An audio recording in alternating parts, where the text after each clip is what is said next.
There are many organs and bones in the body that can be replaced: hips, knees, kidneys, lungs, and even hearts.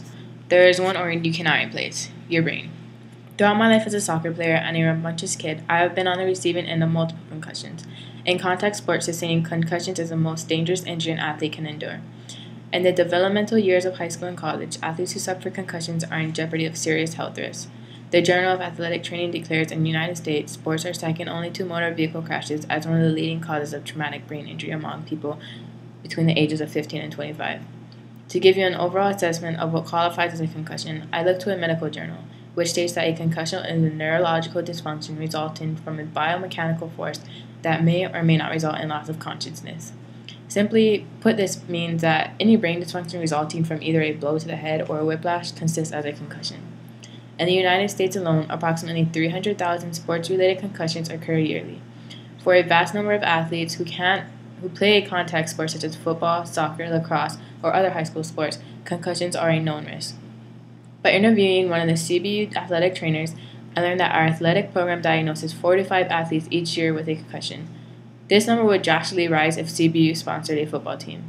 Now you might be thinking, okay, Rosie, what's the big deal, right, about this thing called a concussion, and so what if athletes get them? However, it's the exact attitude that must end tonight. When an athlete suffers a concussion, their brain becomes injured and is now unstable. One of the major risks of a concussion is called second impact syndrome. In an article educating parents and coaches on concussions, it explains that this syndrome occurs when the athlete returns to play before their brain is healed. If an athlete returns too soon from a concussion and suffers a second blow to the head, the second blow leads to a rapid increase of pressure in the brain, which can cause the brain to explode. This syndrome is usually fatal. However, those who do survive have little hope of full recovery. During my freshman year, one of the boys on my high school football team suffered from second impact syndrome. It was Friday night in 2006, like many others in Hawaii.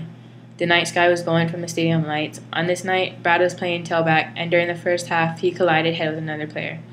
At halftime, he went to get his bag and took Advil to ease the pain of his headache, unaware that he just received a concussion.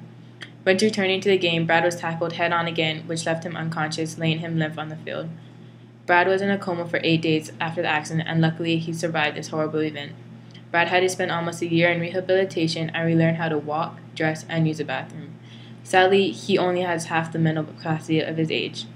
The medical community is taking strides to learn more about consciousness to make sure athletes do not end up like Brad. New medical studies show the long-term effects that concussions have on athletes. Dr. Bennett Omalu, a forensic pathologist at the University of Pittsburgh, has examined the brain tissue of multiple deceased NFL legends such as Mike Webster, Terry Long, and Andrew Walters. These 3 professional football players each suffered a multiple concussions during their careers. During their premature deaths, they represented symptoms of drastically deteriorated cognitive ability and a psychiatric symptom of paranoia, panic attacks, and major depression. During this examination, Dr. Bennett concluded that each athlete who suffered from chronic traumatic epilepsy, this is a syndrome triggered by multiple concussions and is a partial cause of their premature deaths. Another study done by a Canadian researcher was recently published on the long-term effects a concussion has on mental and physical processes. This study examined healthy former university athletes who are now in their 50s and 60s.